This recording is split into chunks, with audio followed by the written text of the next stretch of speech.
culture. I'm here with the family. Price, XXV, Double I, Rome, D-Malo, Gruff Lion. T-Buggy, man. To the greatest sports show on the planet, La Familia. Hope y'all ready for a ride. Can't wait to hear what you guys got to say.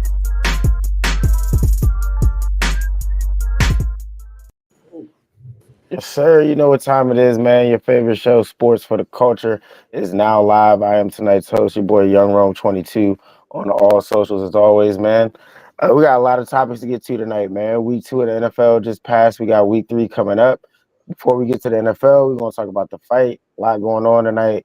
But before we get to anything, I'm going to let the fellas introduce themselves. Tonight, man, I'm going to start with the top left. Well, man, Scrub, trying to adjust my chair, man. I got a new chair, man. My back was hurting and shit.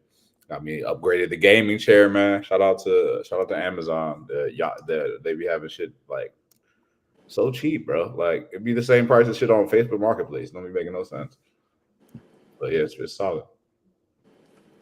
Hey man, you always got to get the chair right. Definitely got to get the chair right for the pod. Bottom right, introduce yourself. T-Buggy, wash your hands, wash your ass. That's it.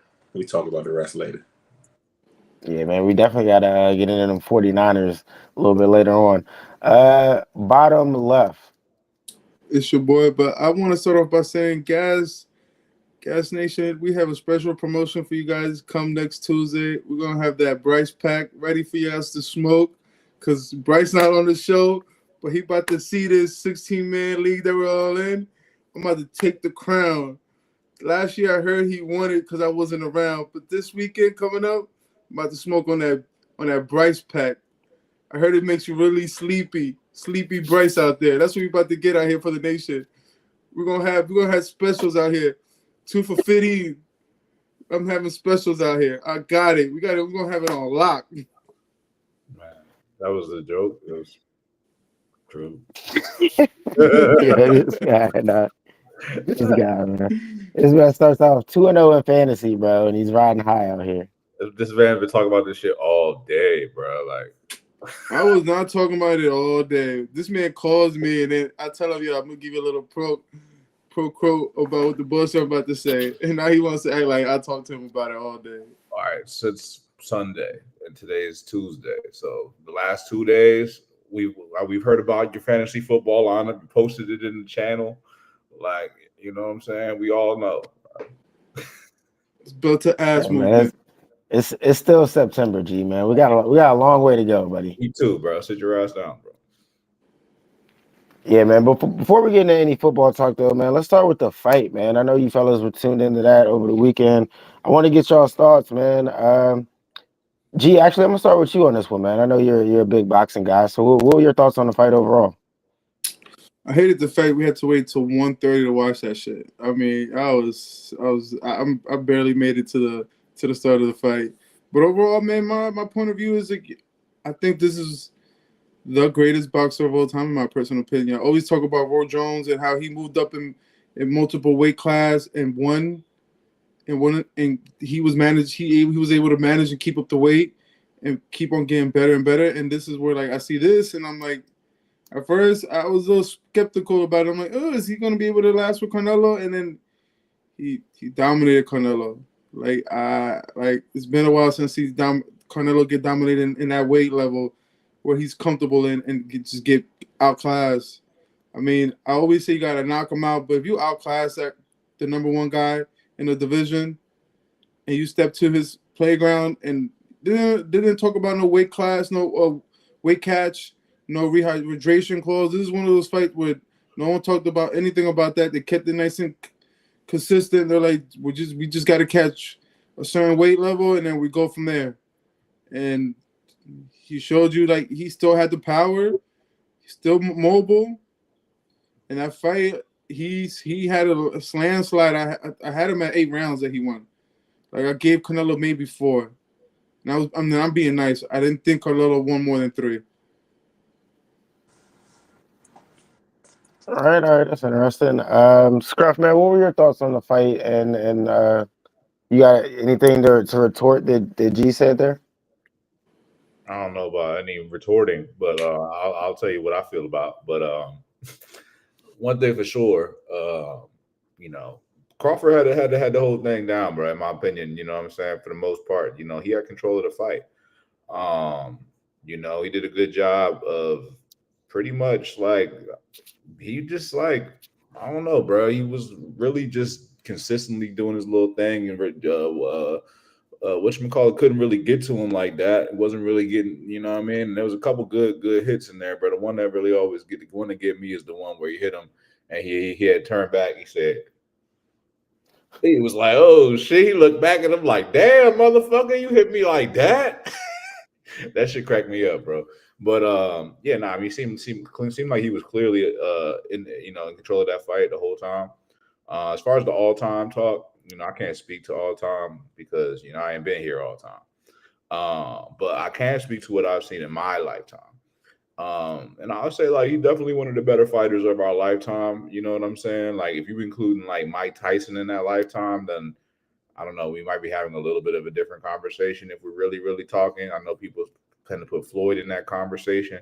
He's definitely in the conversation, for sure. I think he's earned that right. I think moving up the weight classes, I think that says a lot, man. And when you look at the whole conversation, you know, Floyd's one of his biggest win was really against Canelo. And Crawford beat Canelo in a convincing manner, I would say. So only way he would have got more convincing would have been a knockout. But I mean, I like what I'm seeing there, and I'm still remembering when I thought Spence was going to beat him, and you know he made work of him. So I mean, he just consistently knocking him down. So you gotta give him his respect, and you know, yeah, whatever his mom was doing was working, like he said. Yeah, that's kind of what I meant by retort. Was G in his original take alluded to? I think you said greatest fighter of your lifetime. I'm not quite sure how old you are exactly, but T, I know you're a bit of a historian on the show. So, what were your thoughts on the overall fight, and where would you rank Crawford all time now? Since that's where we're going. I don't know, but I mean, he GOAT, right? He's undefeated. Who's beat him? But I got, and I hate to talk like this after a win, but I got him behind Mayweather. I just do, like, and it's unfortunate for Bud because you just came up in an era where there aren't as many good fighters, and then some of the good guys ducked you. But every time you got the chance, you put on a show. So I can't knock him. And it's rare that we see two top probably 5 or 6 boxers, right, and in boxing fight. And they're, you know what I'm saying? Why they still got juice? Nobody's washed. Nobody's, you know, I guess they're kind of a little older, but still, you know what I'm saying? They clearly both had, other fighters don't want to fight those guys. Let's put it like that. But when we do see those big fights, typically you see a random flash knockout, a knockout, or, you know, something like that. This time you just saw one guy get outclassed.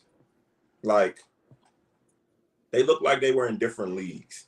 And if there is a reason to put Bud in the GOAT conversation, it's because of that. You know, outboxing people.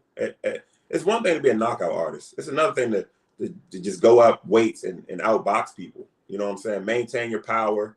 Just look the same at every weight, man. That's impressive stuff. So I'm not mad if somebody says, hey, this is the greatest boxer I've ever seen. I still think Mayweather is the greatest boxer I've ever seen. I think Mayweather could come out of retirement and he probably couldn't beat him, but he'd fight him better than Canelo right now. So, yeah. But good fight. I don't know where he goes from here. You know what I'm saying? I don't know what's up from here. Like Charlo, maybe. And that's not even up. Maybe that's sideways. I don't know, but epic fight.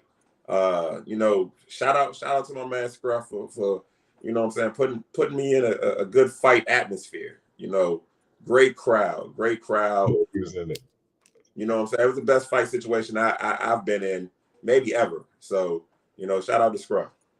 Where it's something when you get the reaction of the crowd live. I mean, you know, the crowd be a little tilted. You know, we in Maryland more or less. You know, ain't nobody in there rooting for motherfucking the Canelo, bro. They was all rooting for Crawford, bro. Just off the strength that he's, you know, he a brother, you know what I'm saying? He got the kind of roots that the Baltimore folks can fuck with, man. Like, yeah, every time when he was getting them hits, them big hits, like you could hear the crowd, bro. And it, in some ways, it was like a small version of being at the fight. It did have that kind of a vibe. Man, every time a shot landed, man, the place erupted. You know, a couple hundred people, it felt like. So, but just, I mean, you can't really say enough about how good of a fighter he is and what that means in history. And it's probably because he's not as marketable as some of the other boxers. He doesn't go around. He's not in a bunch of commercials. He's not in rap videos. You don't see him hanging out with all the rappers. So I think that kind of takes away from him a bit, and it shouldn't. He shouldn't be penalized for that because that stuff is outside of the ring. When he gets in the ring, he's all business, man. He's all business. And shout out to him. You know how it works though, man. You gotta sell it a little bit, man. You gotta have a little personality, a little to really get people in. But I hear you though, man, because when it comes down to in the ring, he's out of this world. Best boxer of the generation though. That's a tall claim. I feel like it's an interesting. It's interesting for sure, but I do feel like it's a tall claim. We might have to revisit that one for sure though, G. Any other comments on the fight before we get off this topic? Powder, when he's the kind of boxer that literally left a boxer blind at the beating his ass. Literally, like no one's talking. Spence hasn't fought back.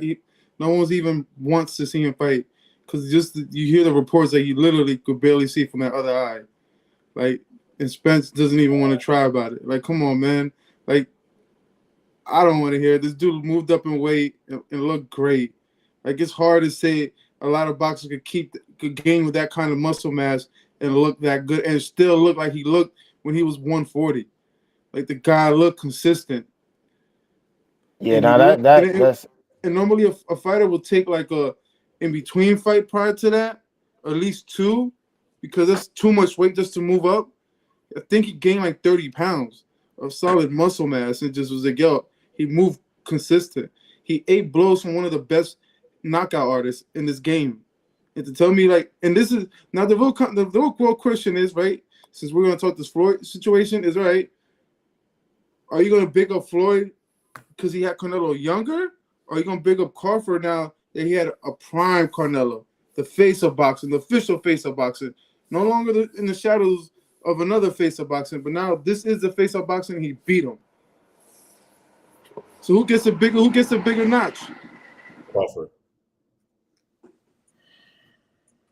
Probably.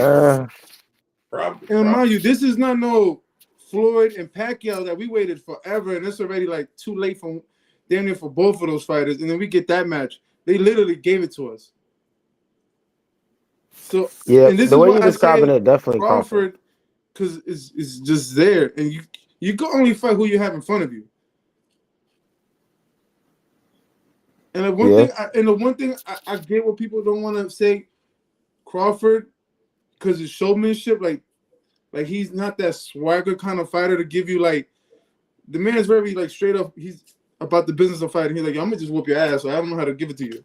Like literally, pause. Like my son is. He made me a believer. Like I first come into this fight, like looking into it, I'm like, it's a lot of weight, man. Like you don't see it too often. Not a lot of fighters could do it. Not a lot of fighters could tell you, like, I'm gonna put on this. Like that's why I started with my segment was like, yo, you didn't hear about no catch weight, no rehydration clause. It was just straight. You got to fit the criteria, and we go from there.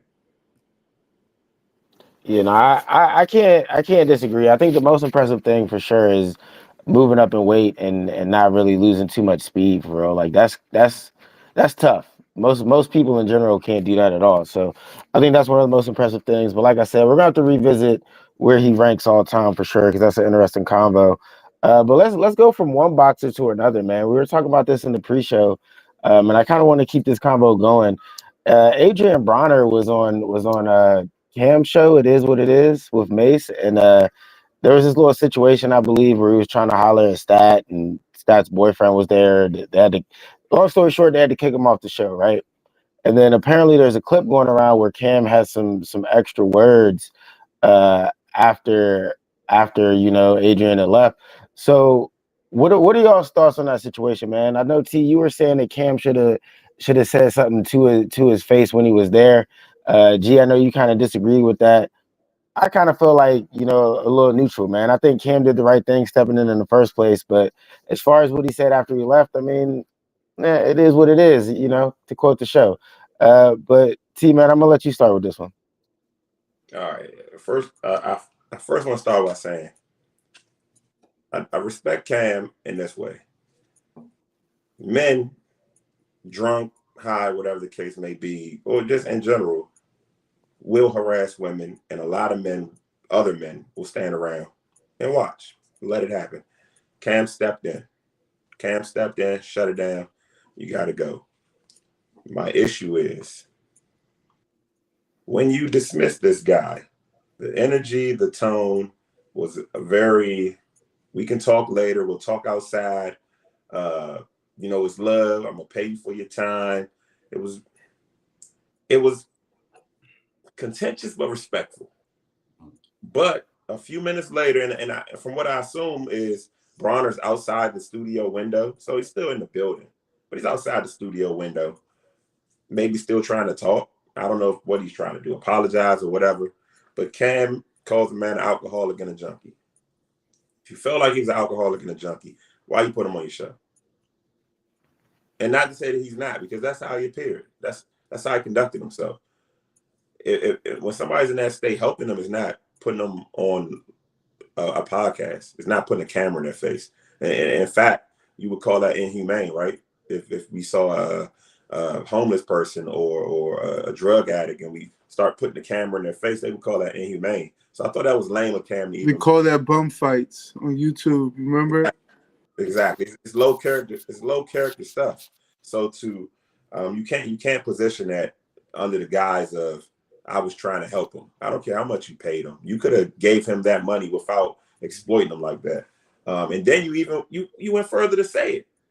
I just bought you here for entertainment. So you bought him in knowing he would say something outrageous, knowing you would get the clicks, knowing you would get the views, and he gave you just that. And you got mad. You got mad at him and disrespected him after you politely asked him to leave. Bro, if you were going to talk disrespectful to somebody, say it in their face.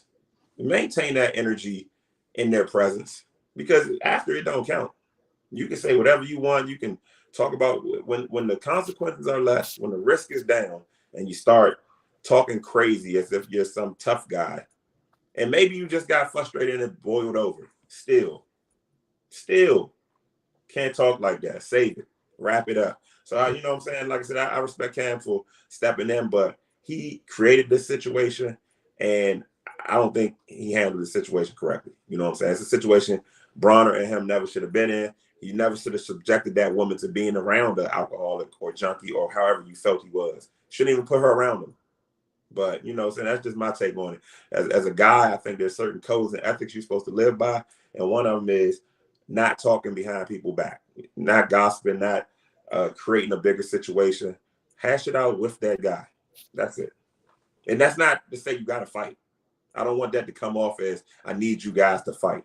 But it certainly appears that you did everything possible to avoid a fight, but maintain your aggression. I don't really respect it. Yeah, no, I mean, I definitely hear you.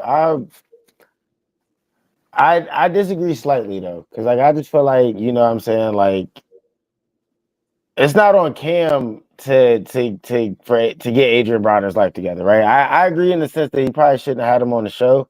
But once you come on the show and the way you conduct yourself after I've paid you and what I'm saying, it's done, it's over, I feel like I can speak freely. But I do get what you're saying also in the sense of as a man, if you're gonna get disrespectful, you probably could have just, said that to his face.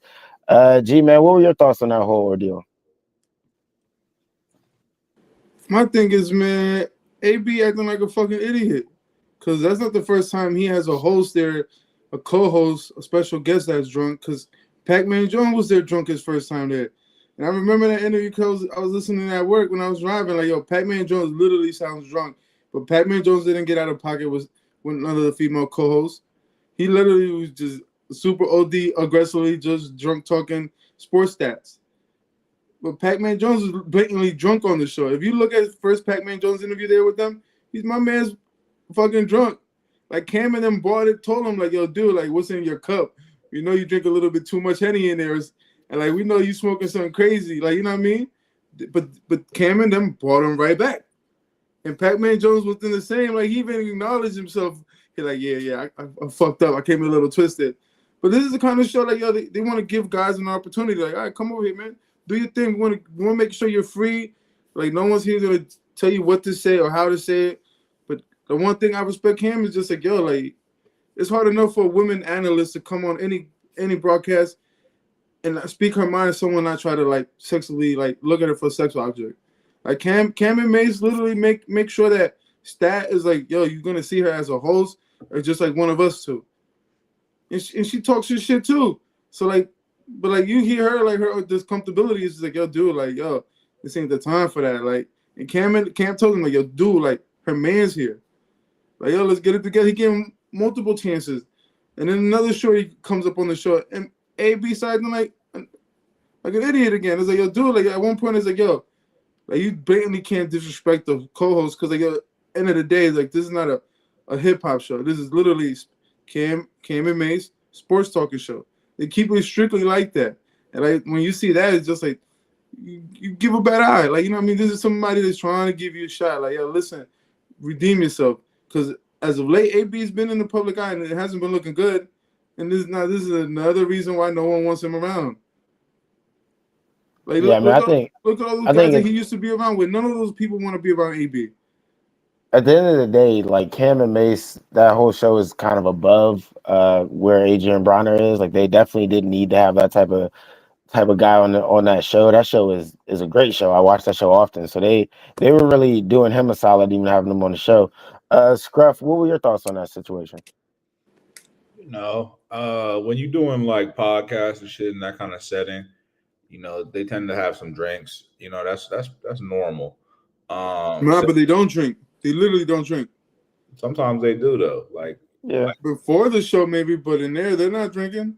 I'm just talking about generally in the world of podcasts. I don't know what they do on their podcast every day. You know what I'm saying? I'm just saying generally, like you might have a conversation, you might have a drink, loosen the tongue. You know what I'm saying? It's part of the atmosphere. I think you need to be able to control yourself. You know what I'm saying? So I think that's really the first thing, right? I agree with what T was saying about the stepping up and saying something. You know, Treasure Wilson? Yeah, she was being very respectful. You know, trying to keep it cool, still smiling through it. And you know, just because she was smiling through it, don't mean that shit was all right. So I appreciate that by Cam, by stepping up. I agree. There's a lot of times where that should have happened, and you know, man, just be letting it rock, man. So I do think that I've seen people like Cam before, and they tend to mouth off when they get in them kind of situations like that, and the mouth just keep running a little bit, even after you know the person doesn't walk away. I don't think it was done in a malicious way. At the same time, I'm not stupid, and this man is drunk and a professional heavyweight fighter. So, like, do you think it was maybe middleweight to have that conversation like that? Whatever the fuck, his hands is a registered lethal weapon, bro. So like, I think that it was in his best interest to wait until you walked out of the room. To be honest, and I don't knock him for that. That don't make him a punk. So I would have thrown a chair at him. He ain't throwing no hands. This ain't no boxing ring. Huh? It's like stomp AB out. I don't care who he. Man, listen, man. If T.I. fought Floyd in his prime outside. Man, you think these guys, man, listen, man. He kept it cordial by just saying what he said, in my personal point. AB's drunk, so you supposed to tell me he's going to land a clean shot? When you drunk, you think you like fighting like you in the prime? I'm not a fighter. I think I'm not risking it. I think I'm not risking it. Yeah, I'm not a professional fighter. But I feel where it's at.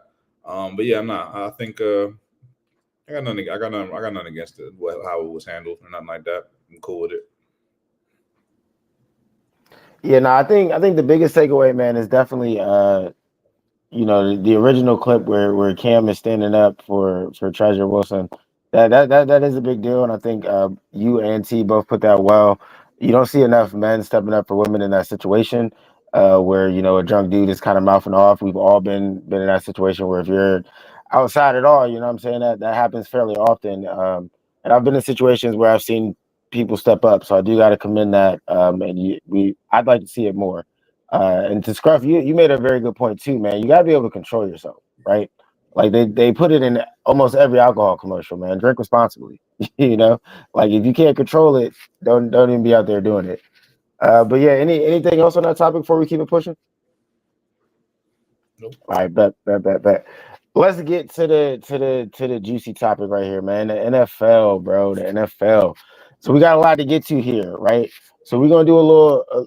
I got a ton of topics that I wrote down here. We're gonna do a little drill, right? I call it like a little 1 minute drill. I'm a throw out a question. I'm gonna give it to a panelist, and you're gonna have 1 minute to give your take on it. All right. We're gonna start with the 2-0 teams this year. We got a couple 2-0 teams. Some of them are looking real good. Some of them are in a tough spot. We're gonna start with the Bengals because they just lost Joe Burrow, and I got what's his name? Jake Browning, I believe is how it's pronounced, is coming in as a starting QB. So I'm gonna throw this one to Scruff first, man. The Bengals got Burrow out, Browning in, man. Are they gonna stay afloat? Do you think the Bengals still got a chance in here? So with Joe Burrow, they were a fringe out of playoff team, right? Where they win about 9 games last season. Now with Browning, they're probably a 8-win team. So actually, I think they're doing just fine. Honestly, the offense moved a lot better with Browning in the game, based on what I saw. And it seems like if you throw to Jamar Chase, things are going to work out just fine. So I think T. Higgins even caught a touchdown. Like, you built this receiver heavy team. And if I remember correctly, Browning played pretty well last season when he filled in as well. So seems like they're just fine at quarterback, and I don't think they missed a beat. I thought maybe they could make the playoffs, but this kind of confirms I don't think they will. But I think they'll still be in the game. They'll still be competitive.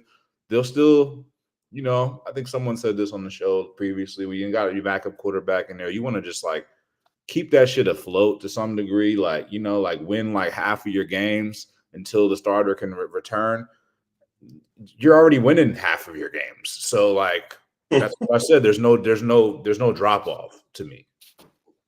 I mean, obviously, it's better, but like it's not a big drop off in terms of the results you're getting, right?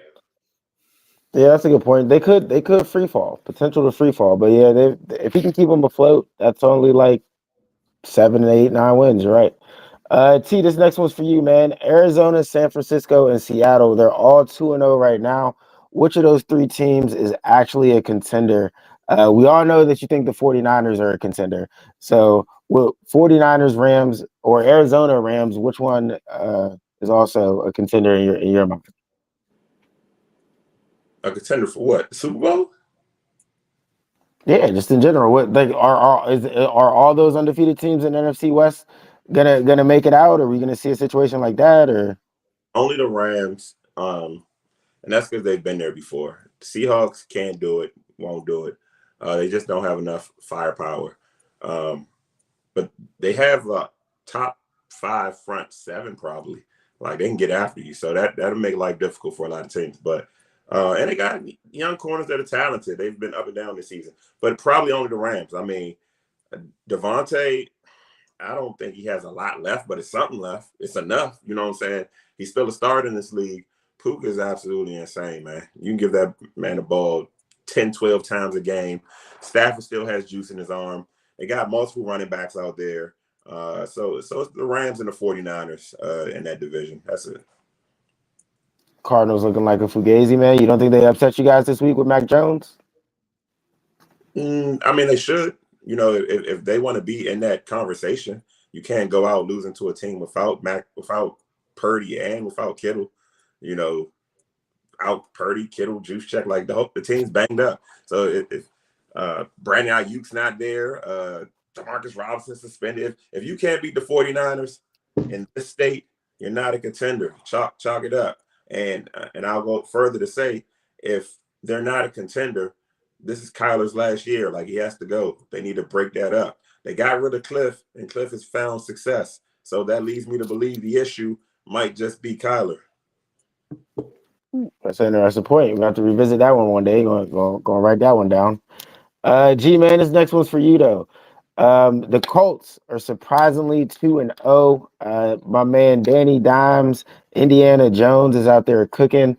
Do you believe yet? Do you believe in Indiana Jones and the Colts, G? I don't know, man, because if it wasn't for that late penalty on the Denver Broncos defense, they missed that kick. They literally missed the kick. I mean, they got the opportunity with the kick, but I mean, in that division, they have an opportunity because I think that division is looking like it's going to be between them and the Jags because Houston can't get a win to save their lives. They don't have the right offensive coordinator in that division, but you got to be a believer right now. They're 2-0. Is Jones the best QB in that division? Nah, hell no. We'll see. All right, man. Scrap, this next one's for you though, because you were hitting on some of these early season predictions, and this one's looking like it might be possibly coming true, and that's Baker Mayfield for MVP. Baker and the Buccaneers cooked last night. They came back, beat the Houston Texans. So I want to get your quick thoughts on that. Do you think that Baker can maintain this level of play? Yet again, I think people slept on him last season, but do you think he can maintain this high level of play and actually win the MVP? Yes, I saw a stat the other day. It was a stat comparing Josh Allen's last 18 games to Baker's last 18 games, and Baker's last 18 games was dramatically better. I'm just like, whoa, that was eye-opening to me. I mean, granted, it doesn't include the rushing stats, but it does mean something to me. I think MVP is often about narrative. So whether or not he gets the MVP award will depend on the powers that be and then the media narrative that they want to drum up. But in terms of starting it off, man, he's starting it off hot. 2 game-winning teams, basically last-second wins. And they're going to win a lot of games like that, but they tend to win games like that. So I like that. And a quarterback that can win games like that, they call that clutch. And that contributes to the narrative. So if they continue to win in this fashion, the narrative can start being built up like, oh man, you give Baker Mayfield some time at the end of the game, like anything could happen. You know what I'm saying? Kind of like that shit y'all thought y'all was talking about with Jaden Daniels. Yo, this guy taking shots early. Hey man, it's only week 2. We're no concern over here in Commanders. Oh, we right weren't now. going to the Super Bowl no more? I didn't say that we weren't. I didn't say that we weren't. You had the parade ready. I didn't say that we weren't. But you know what? While we're talking about the Commanders, we just lost to the Packers on Thursday, man. The Packers look outstanding right now. So T, I'm gonna throw this one to you, man, because I know you're not really one to buy into other people's narratives. But are the Packers the top dogs in the NFC right now? Top dogs in the NFC? No. How can we put them above the Eagles? I mean, you can't. You know what I'm saying? It just wouldn't be fair to do. So no, they're not the top dogs, but they are a threat. They got a bunch of weapons. Josh Jacobs is I don't know why people don't talk about Josh Jacobs. Maybe not like you would talk about Derrick Henry, but directly after, and I do mean directly after, you should be talking about Josh Jacobs. Like, he's a dog. So yeah. And that team was top 5 in defense. Micah looked ridiculous. They got multiple pass rushers, run stoppers. That team's gonna be. Nobody wants to go to Lambeau in cold weather. So why are we not putting them above the Eagles? Because you're making a strong case to put them above the Eagles right now. Because the Eagles have maintained winning. When's the last time they lost? Like, they're just still winning games. Like, I don't. The quarterback is barely throwing the ball, and they're winning games. So imagine if he gets it going. Yeah, that'll segue into my next question, because imagine if he gets it going is actually important, because I don't think they can keep winning too many games with him throwing 101 yards. So G, this question's for you. The Eagles are 2-0, but are you concerned at all about that offense? They'll get it going, man. They still have. I mean, don't they have one of their interior offensive linemen hurt? I thought he came back. I'm not sure though. Yeah, Dickerson I know, but he's still dealing with like some or nagging Lamb? injuries. Like eventually, once he gets that shit under control, I'm sure they're gonna be able to start doing more pass plays. I mean, until team finds a way to beat him. I mean, as long as you got Saquon there, like, do you really care about fucking passing the ball? You have a running quarterback and a fucking Saquon in the backfield. Do you even care about passing? It's ground and pound until you don't need it no more. Pause.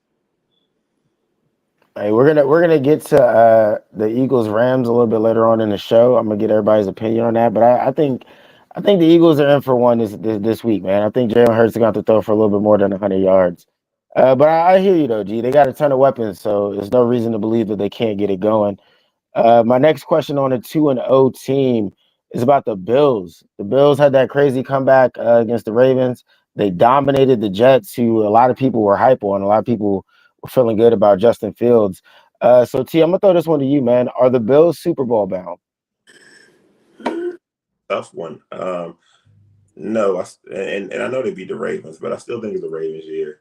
But the Bills are just like, I mean, they just got Superman at quarterback. Like, they got a guy that is going to will them to success. He's going to move the ball regardless. He's playing with extreme confidence. So I don't know if they're Super Bowl bound, but they easily could be. Like, if that's your Super Bowl pick, if you put some money down on them, you might get a little richer. But I still think I'm still buying Lamar. Even after the Bills got that dub, I'm still with you though. I'm still with you. I'm still taking Lamar. I think they'll get it in the long run. All right, last one on the 2-0 teams, man. The Chargers are 2-0. My man Justin Herbert has been looking great. So I'm gonna throw this one to the Justin Herbert hater in the group, and that would be you, G. So are Justin Herbert and the Chiefs are 2-0, or the Chargers are 2-0, and the Chiefs are 0-2. So are the Chargers? Is this their year? Are they the best in the West? Man, fuck no. They just beat a booty ass Raiders that I had some hopes in, and they're getting a Chiefs team with no offensive weapon. Now, fucking, what receivers do they have, man? They fucking Travis Kelce blew the fucking only healthy Patrick Mahomes probably would have helped, blew his shoulders, and then the other one is suspended for 6 games. Who the fuck is Patrick Mahomes really throwing to? He's either running the ball, he's trying to find like the 5th best option open. So you still think the Chiefs gonna come back and win this the division? Fuck yeah. Ooh, okay. Well, that's interesting. That's interesting because they're Man, actually 0-2. if the Chargers win this division, man, I'll give me a Justin Herbert shirt, and I wear it on this stupid ass show. I wear that. I mean, that stupid ass show. This stupid ass shirt. I wear it on this show, and I'll gladly put it on. And I find me a bandana with his number. I put that shit on too. That. Yeah, bet that. Bet Nah, that. bet. But That's hold on. definitely But happening. if I win this bet that they don't win the division, what are y'all gonna do for me? We're not the one making outrageous claims and just hating for no reason. I don't hate. I speak Bro, the like, prophet you are the truth. most stubborn person ever, bro. Like, you don't even. Man, I don't even care what you got to say, man. It's all gibberish in my mind, man. Just do it. We already knew what you was gonna say before you even said it, bro. It didn't even matter. You could have not watched the game, and you would have still had the same answer. But so the Raiders are that good? You came on this show and told me the Raiders were going to be good, bro. You said that shit. So they're gonna be the 3rd best team. I never said they're gonna be the 1st best team or the 2nd best team. I The mean, 3rd best team. I always said the I don't know 3rd. if the Raiders is I had the necessarily Broncos bad. and had the Chiefs, and I still got it that way. Chargers got a good offense and good defense, bro. So wait, G, you still got the Chargers last? That's what I see. I got them in 3rd now. Okay, that's what. Yeah. I don't got them in last, but I'm in 3rd. The Raiders ain't look too hot, but let's keep it pushing to the 0-2 teams now, man. And this one I'm actually going to throw to Scruff because I kind of feel like the Chiefs dynasty might be over, and if it is over, then the Eagles might have been the one to put the final fork in it. So Scruff, man, y'all played them last week, man. Would you say that dynasty's over, or is this just a rough patch for Kansas City? I don't know. Things aren't looking pretty good, bro. It's not looking good out here. So, fun fact, man. Nick Sirianni was fired by Andy Reid on his staff. And I feel like the master and the sensei, he said, you know what? Fuck you. I'm about to come back and roast your whole shit up, bro. For real. So like, yeah, honestly, the Chiefs ain't been looking good, bro. I don't know. Because y'all was in here telling me that Patrick Mahomes wasn't gonna go 0-2. He ain't going out like that. He gonna come back and get his lick back. All right. I ain't see that. I ain't see none of that. Matter of fact, and the shit G was saying is true. The weapons around him, they suck. Travis Kelce, he's not the man that he used to be. You feel me? He done lost his flavor. You know what I'm saying? And then they threw the ball right to him, and then he coughed it up. Coughed it up to young emerging safety Andrew Makuba, who played a fucking phenomenal game, bro. They got one with him. Our defense was really good. But yeah, I don't know about the Chiefs, bro. I'm starting to think I know a lot of y'all, especially G, tends to like look at what traditionally happens, or he really into brand power. You know what I'm saying? But like I really believe in like just looking with what I see with my eyes. And my eyes tell me the Chargers are playing the best football in the AFC West by far. And the Chiefs are playing pretty mediocre football. They're not quite Raiders bad, but like they're playing mediocre football, bro. So right now, the Chargers are the best team in the AFC based on what I've seen in 2 games. Well, maybe the Ravens still, but the fact that they, lost changes the conversation a little bit. But the Chargers are going to be having something to say about division and that conference. They're going to be around, bro. Yeah, I agree with that completely. Next question though is for a team that I think a lot of people thought would be on the 2-0 side and is on the 0-2 side, and that's the Houston Texans. T, this one's for you, man. What's Houston's biggest issue in this 0-2 start, and are they going to be able to overcome this? No running game, no speed, and now they have injuries on the defensive side of the ball. They got to fabricate. Like they got to play better on offense, man. Like the internet is abuzz with Stroud was a flash in the pan, and you don't want that type of talk as a quarterback. But I really think not having Tank Dell, man, is just a huge difference. Just a huge difference. They got a bunch of tall, slow receivers: Hutchinson, Higgins, Nico. They're all like 6'2", 6'3", 6'4". It reminds me of the Lions when they had Mike Williams, Charles Rogers, and somebody else, like a bunch of big, slow receivers. That's not gonna cut in today's NFL. So if they can just figure out that offense, I think D'Amico will figure out a way to fabricate a defense. I mean, they still got dogs on defense. Will Anderson, Stingley, what's Lasser, the other corner, Petrie, safety. They got dogs. The defense will be fine. If they just got to find some continuity on offense. So I think they'll be okay. I think they'll be around come playoff time on one of those cuss type teams. Yeah, I agree, man. I think that defense is good enough for them to turn it around. But the thing with CJ is he's not looking like a guy that can carry the team. That might be Houston's issue right now. Is they want CJ to be able to carry them, and I don't know if he's built like that. He's a good quarterback though. Don't get me wrong. Next question is for you though, G, man, and we're gonna keep it with your Giants, bro. They had an 0-2 start, but they looked pretty good against Dallas. But my question for you, man, is because I know you and all the other Giants fans, if you're still a Giants fan. I ain't no Giants fan, man. Don't disrespect me like that, man. I don't do nothing to disrespect you. Don't do that to me. Well, when are the Giants going to start Jackson Dart, and are you going to be a fan again when they do? Already said the man's not going to be great. And y'all going to sit here and tell me. I remember the hype about that defensive line. Where was that defensive line when they needed it? Where was that? They could have won that game. That defensive line choked. And now you're going to tell me a kid that couldn't pass the rock, trips on himself, they're going to try to plug him in? What game? Y'all just said they're about to play the Chiefs. They're mad. They haven't won a game. And then you guys are talking about the Chargers being the number 1 team out there out west. You're going to play them against the Chargers? Man, they're not playing that guy until December. Man, that man is not playing no time soon, man. He's just a decoy from here on out. Yeah, it would be smart to hold him off until the end of the season. Until they face the Bears. Do the Giants face the Bears this year? I think at some point. But then my side question for you, though, would be, Does Dayball make it that long? Like, how many games can the Giants lose before Dayball is fired? Man, Thanksgiving, man. He's gone. He out of there. All right, we'll have to keep an eye on that one.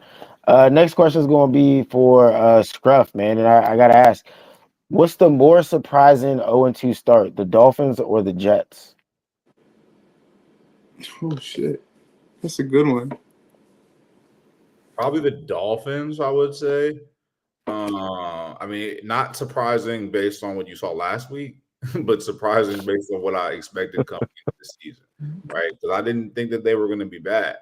But I guess, sometimes, the lack of change and adapting and, evolving ends up being your downfall. And that appeared to be the downfall of the Miami Dolphins. They've just continued to trot out the same fucking football team, bro.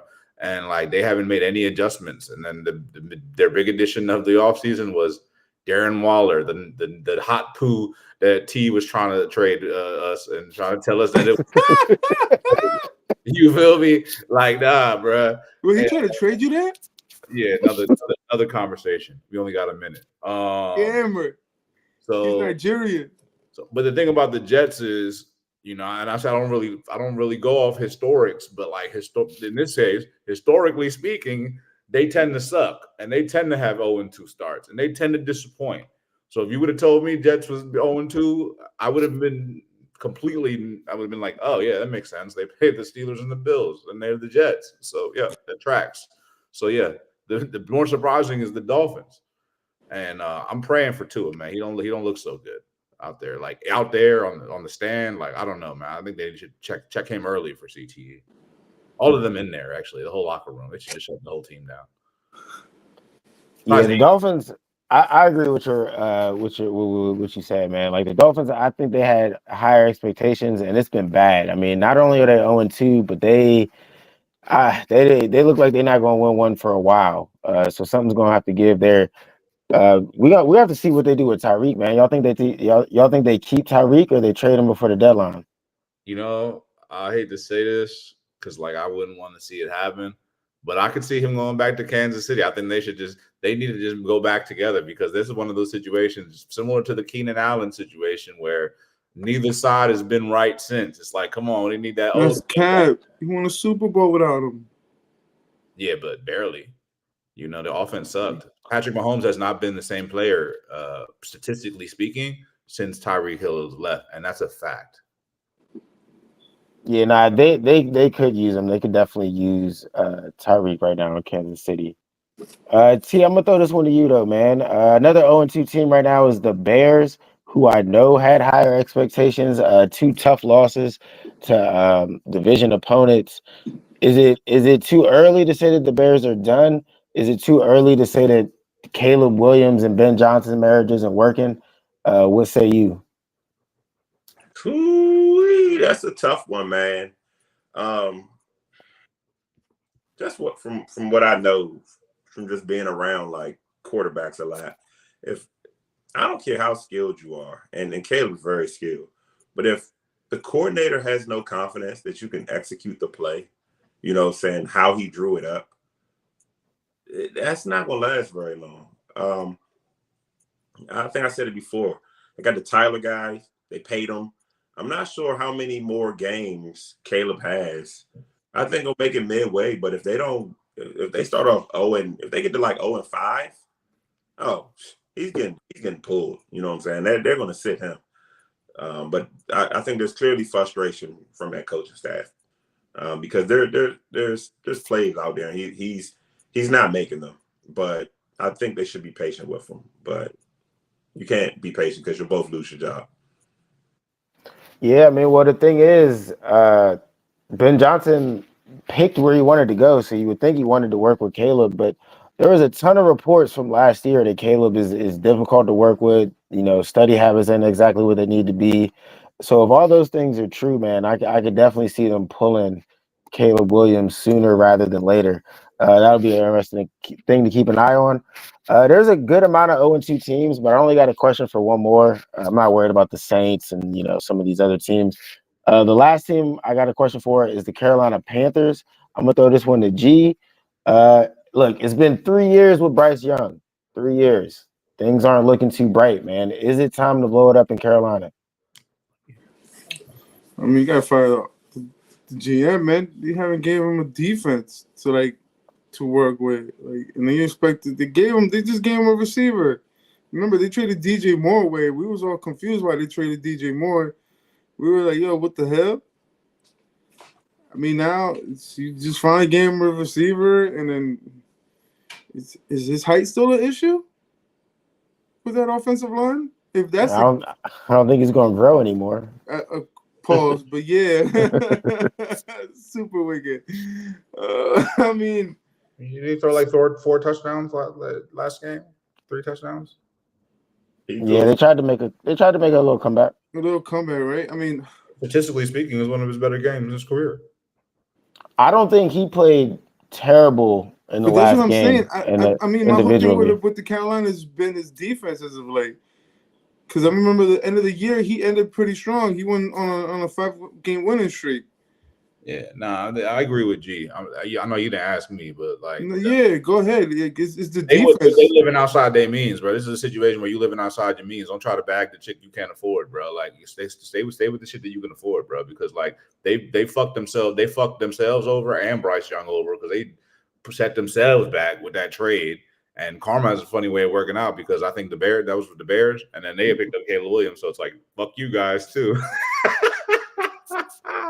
That's funny as hell. But I just feel like they just set themselves back because that could have been 3 high draft picks that he could be playing with right now. Instead, they just overcompensated for him. Like, you know what I mean? Like, now everyone's fucked. So I think it's a fucked up situation for them. I agree. Yeah, that's a good way to look at it. Definitely a good way to look at it. So I think we're not blaming Bryce Young then, right? We're blaming the GM for this, right? I don't blame Bryce Young. Right? That GM coach combo has to go, and the next guy should keep Bryce Young and make him compete with a draft pick and go from there. That's fair. I think that's fair. Well, the GM. See, the thing is, the GM firing the GM is the mandatory move because he also drafted him. So it's like, get him out of here. Like, you didn't do anything right. The pick I hate the most is probably Xavier Legette. Like, you reached on him. Yeah, I think they did probably reach on Legette. I mean, honestly, man, the Panthers are a mess, so that's how I came to that question. Because none of it's working out. The receiver, I mean, he looked good. He looked good. They're not going to be good though. Let's be honest. Yeah, I know they're not going to be good. They also drafted. They drafted Brooks, the running back, who's hurt, who never turned out to be shit, right? Right. So I mean, the GM has had a ton of misses. And the defense hasn't looked great either, so something's got to give. They signed Miles Sanders to a big deal. That was a bad move. Oh, right, and they traded Swift for that, right? Too. I don't know what you're talking about.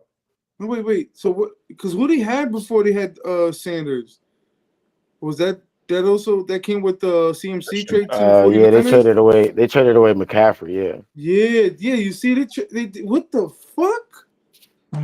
So you gotta fire the GM. And if that was the same GM, then yeah, bro, you've had plenty of chances, bro. Like, you just keep fucking up, bro. Like, you traded away the best player in the history of your franchise, probably. Oh God. Yeah, the Panthers are a mess, man. But let's keep it pushing, man. That was week 2. Let's look into week 3 a little bit, man. There's a couple games I wanted to get y'all's opinion on. But let's start with the Rams and the Eagles. I believe it's in Philly.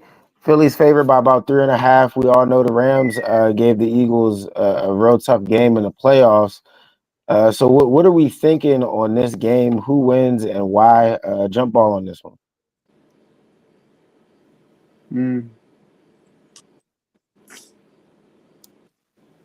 Any takers? Anybody got? Jalen Carter playing? He gonna get suspended there. He gonna get kicked out during the middle of the game.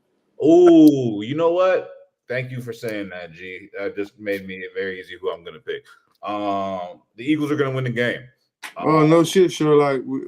No. Seriously. Captain Obvious.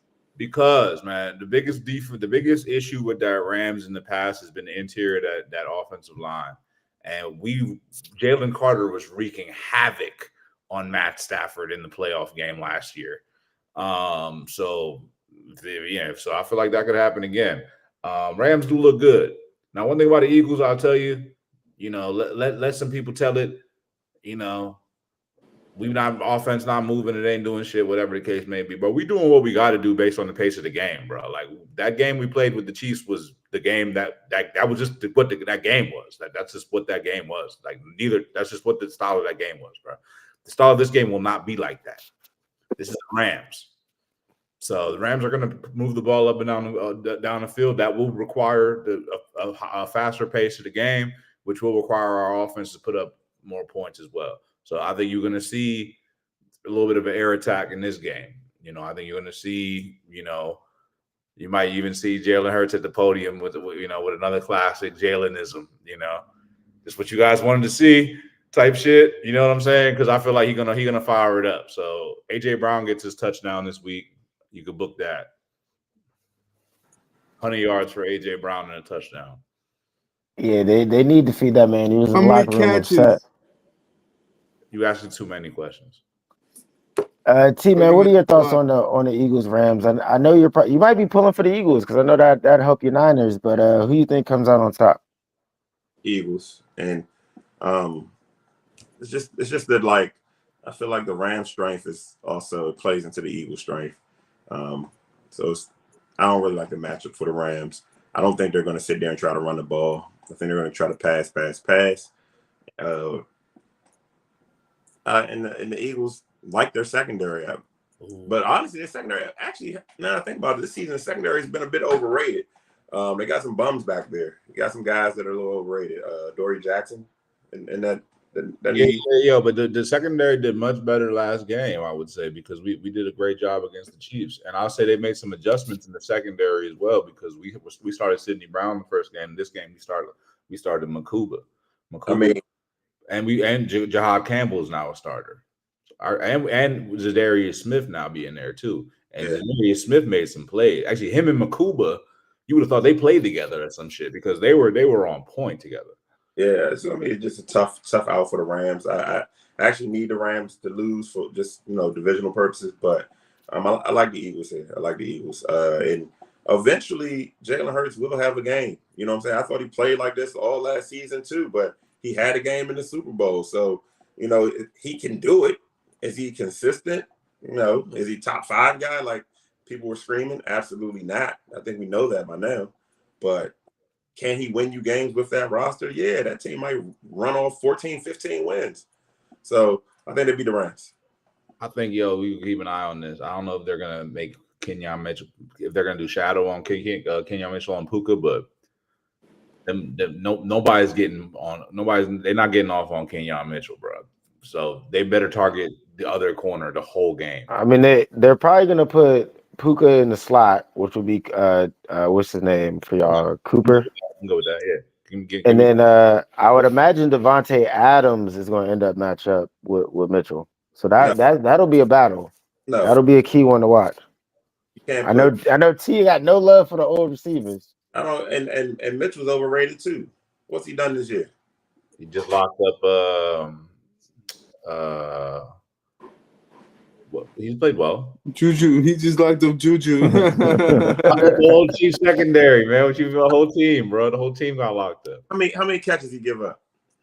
Not many. It's out there on Philly Twitter. They're talking about him. They were talking about him. He's had great performances in both games. All right, we'll see. I'll keep my eye on him now. It's real receivers coming to town. Yeah, 2 of them. So we'll see. We play y'all this year? Luckily, nah. We will run through you. Yeah, okay. We will run through. Give me the Rams to cover the 3.5, man. I think this is gonna be a close game, but give me the Rams to win. I got the Rams covering by winning. They win by 1. I got under 50 yards for Devontae Adams. Man, the Rams might cover simply because the Eagles can't score. Yeah, I mean the Rams I think the Rams cover, but I do think the Eagles win though. Like to Scruff's point, the Eagles offense has done just enough. I don't know if they have like a crazy offensive explosion in this game, but I think I can see them winning 20-17. You know what I'm saying? Like They get 20 points up today. This week. It's just the explosion. Eagles offense just has too many weapons. You know what I'm saying? Like there's no like if you tell me they shut down AJ Brown or they shut down this guy, that guy, you're not stopping Saquon Barkley. You're not stopping all the components to the Eagles. So we'll see. They have one weapon, right? It's like if I have a grenade launcher, but if I have all these grenades, but my grenade launcher can only shoot 50 feet, it doesn't matter. We can't hit the enemies. Like that boy not even throwing the ball downfield.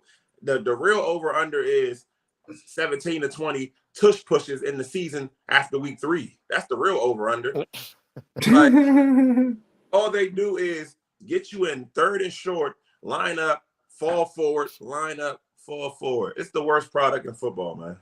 Stop it. Nah, man, it is trash, bro. They don't even execute it right. They line up out of place. The refs don't officiate it correctly. And then what was crazy is they called it the other night in the Texans Bucks game, I believe. They tried to flag somebody for it, or the Chargers game, one of them. And I'm like, how y'all gonna call this team for it, but not call the Eagles for it? It's honestly getting out of hand. Y'all some bitches. Like y'all just playing and crying. All they talk about is how strong the quarterback is. When you got to talk about how strong the quarterback's legs are, he's not a top 5 guy, man. Like, bro, he is top 5 because y'all literally trying to ban this play that y'all can't stop. Well, bro, to say Jalen Hurts, and honestly, Scruff, like this is the thing, bro. That's why y'all trying to ban the play, because the combo is the combo isn't the play, because if that was the case, everyone else would be running it to perfection. That's not the case. No, what makes the play successful is Jalen Hurts in the offensive line, bro. He is X factor. That's why he is special. Because you were on here trying to say Jalen Hurts, James Harden. Like James Harden found the cheat code in the NBA. They had to change the rule and shit. And I feel like they're trying to do that for Jalen Hurts, bro. It's the same shit, bro. You're changing the game, bro. Bro, the Eagles were clearly lined up wrong on that fucking tush push, bro. The guard was lined up exactly where the center was. Bro. They was offsides too, man. Shut your bitch ass up. We won. Nah, bro. Nah, that shit is ridiculous. But my point is, bro, you want to say shit like Jalen Hurts should clearly be ranked above Jared Goff on any QB ranking, but yet Jared Goff throws for 300 some yards, 5 touchdowns, and your guy can barely get over 100. It doesn't matter because in the playoffs he's fucking stinking it up and laying the egg, and he's not even a real man in the playoffs. He turns into a fucking pumpkin. Nah, man, we're gonna see what Jalen Hurts does this weekend, man. I need that man to actually play QB and not play rugby. It's a rugby play that he's out there doing. He's going up against Matt Stafford because Matt Stafford gonna throw that shit, bro. Jalen Hurts gonna sling that shit too. Better believe it. Take the prop. We shall see. Get my prop bets on this weekend, man.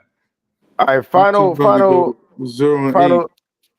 segment of the night, man. I want to get y'all's thoughts on the big game next Monday night. They got the Lions, I believe, at Baltimore. What are they both 1-1, I believe?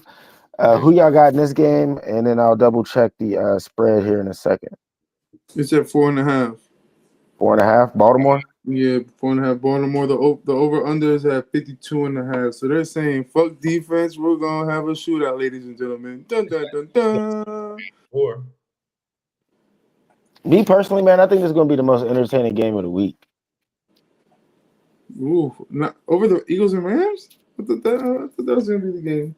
Yeah, it's gonna that's gonna be a fun watch too. But I think the Lions Ravens will be one of the ones. Yeah, it's going to be a high-scoring game. You got 2 offenses that's looking to score, high-powered offenses. We saw that the Lions are back in terms of the scoring. They seem like they're back. Brown had so many touchdowns that I lost count. As far as the stop with all this shit, bro. It's 3, you fool. He had 3. Either these secondaries can stop anybody, bro. The Ravens can't stop anybody. Like, I mean, they'd stop the Browns, but the Browns, let's be honest. But yeah, the Ravens secondary gonna let up a lot of points, and I feel like the Lions secondary been letting up a lot of points. Like, yeah, I mean, Terry Arnold been getting cooked out there, bro. So I think it's gonna be a high scoring game. I think one of these teams might reach the 40s type shit. Well, G, who you under? Go ahead, T. No, I was just saying the Ravens are averaging 40. Yeah, what's the over under in the game? Yeah, what's the over under in that game? 52 and a half. Oh man, that's smash that over, bro. And it's gonna be Monday night. Y'all, y'all gotta come out for a game, a night game at M&T Bank, bro. I'll tell you what, it's one of the coolest, vibiest feelings in sports. Like the whole town just feels like, yeah, it's just like a very electric, and it's like just a certain energy, bro. Monday night, bro, it's gonna be lit, bro. Yeah, I feel like it's gonna be like a playoff atmosphere. I've heard great things about MNT on a primetime game. Yeah. Give me the Lions to win. And give me the under. Ooh, you taking the under? I don't know about Yeah, that, bro. that's I a don't. lot. I Too honestly much don't see points. any way this one 52. goes under. This is gonna go under. I Someone's mean, what defense the is gonna have to come out and play, and I think the Lions defense is gonna come out and play. didn't the Lions just score like 55 by themselves? Wrong and wrong. Both Oh of you. no, man! 55. That'd be Nothing absurd. about. I mean, everything you're saying is like you're just like I feel like it goes against conventional wisdom. So I don't know. Either you're a genius or you're just missing the obvious, because it just seems very obvious to me that it's going to go over. Remember how I told you that when they gave the Ravens 11.5, he was like, no, they're just trying to spice it up out there. And I'm just telling you, bro, that's 11.5 that they could cover. I think this is one of those, they're just throwing you these numbers because they don't think the defense is going to play. But, like, one of those defense have to come and play. That's too many points just to let slide by. No, because the last time I was at a night game at M&T Bank, that was another game where one of those teams went into 40 points and nobody could stop anybody. Jamar Chase, and they ended up winning at the last second. It's going to be a shootout, bro. It's going to be the same type of game. I don't know. You guys are just shooting down Jared Goff like he wasn't no top 5 quarterback. Hey, I Supposed wasn't, to come bro. back and be a I think top he's 5 going. quarterback and have it lights out. I think he's going to light up that Ravens secondary, similar to Josh Allen. But T man, what are your thoughts on this Ravens Lions game? It should be a shootout. I mean, both of those defenses have got torched this season. It should be a shootout, but I don't know, man. I just feel like sometimes when you got two high-powered offenses, like those defensive coordinators work OT, and it could be an under. It's one I'd probably stay away from betting, but I think the Ravens get them. At the end of the day, like when you talk, we talk about just teams that like have a guy that you have to stop. The Ravens have two, man. And the Browns stopped Derrick Henry. Anybody that had him in fantasy knows he was stopped. Did not matter. So it's like, damn if you do, damn if you don't. Like, I don't know how the Lions will stop them. But I don't know how the Ravens plan on stopping the Lions either. The Lions just have a bunch of people. It should be a shootout. I wanted it to be a shootout. I wanted it to be a fun game. I wanted it to be like the Bills game. But I don't know that Goff can just keep firing. You know what I'm saying? I don't know if he has it in him. So, Whoa! Remember the greatest game of all time? The Chiefs he had that game with Pat. People be the greatest sleep game I on ever watched Goff, in my bro. life. Word, my son went off. Goff will keep firing, but he's going to misfire too, and that's the other thing I'm gonna throw out there. That's going to be the difference of the game. The Lions will turn the ball over. We talking about the Ben Johnson Goff, or no? We talking about the Goff that we just saw 3-4 days ago that dropped 5 tuds. We talking about this Jared Goff. Yeah, I'm not a believer. And to Scruff's point, I mean the Ravens will turn the ball over too. We just seen Derrick Henry fumble. Lamar is known for timely ass turnovers. Bruh. Fluke ass shit, bro. Like that's a little different, bro. Like Derrick Henry does not fumble the ball. Like tell me the Ravens aren't the king of some fluke shit though. They are. Like, yeah. Mark Andrews dropped. Like they are. Like shit. Like if this game is close, I have every reason to believe the Lions win because the ball is just gonna bounce into somebody's hands that it's not supposed to.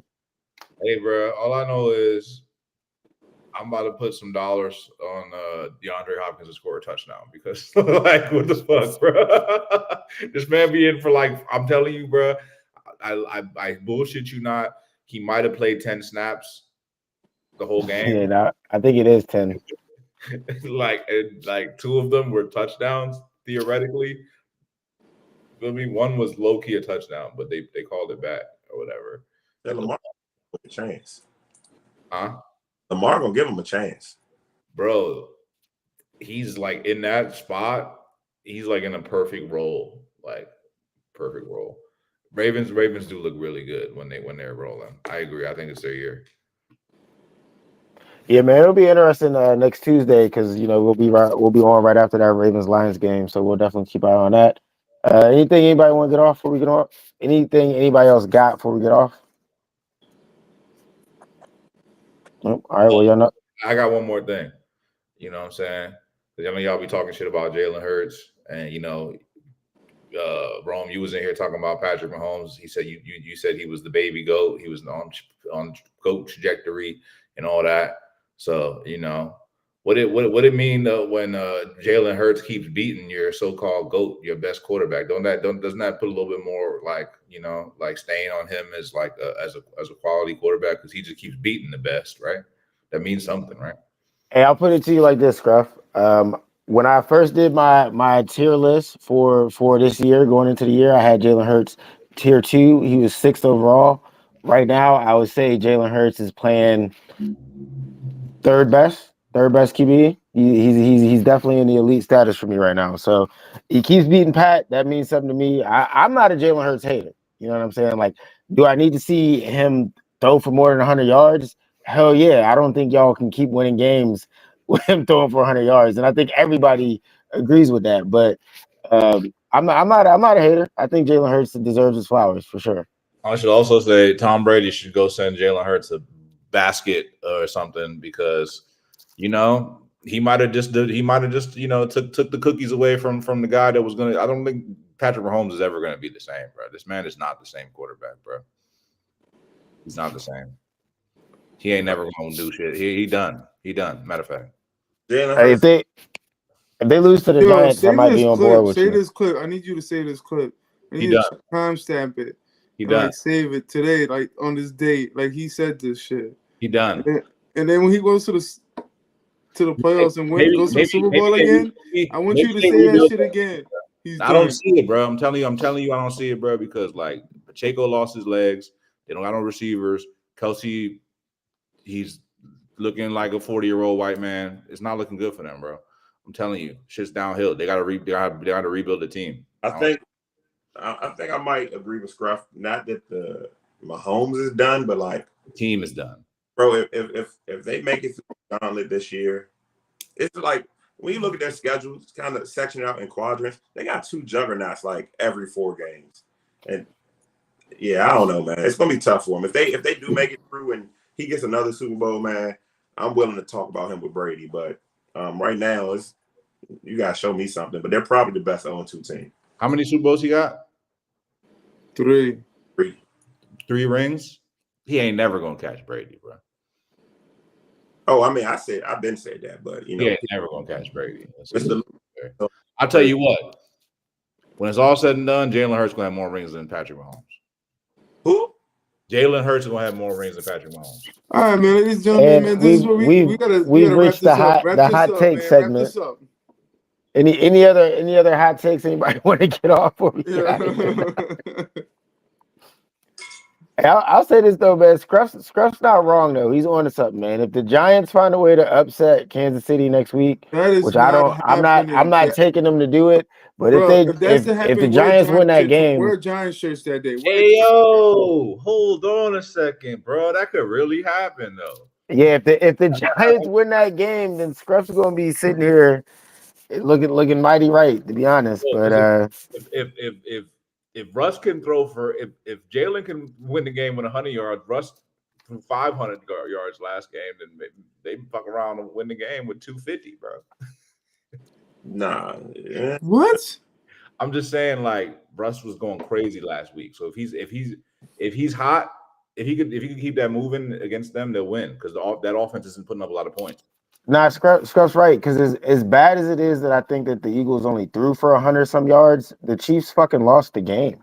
like the Chiefs should have won that game. You held them to 100 yards passing. I mean, like let's not be naive here. He's you didn't even get 100 yards, but like your quarterback threw for like 160. So shut the fuck up. Like, what are you talking about? Like, my quarterback? not you, Chiefs. My bad. It was a defensive battle for out sure. on a stretcher somewhere. I mean, that team's one drop away from beating you, and you did 6 tush pushes on them. You know what I'm saying? If I'm not mistaken, that's your all-time record. So it took every tushy to pushy to get past. You're the freakiest team in the NFL. It's all good. You can't stop it. Tush pushing the way to the top, man. The All right, ultimate man. Diddy move in the NFL. Y'all know how we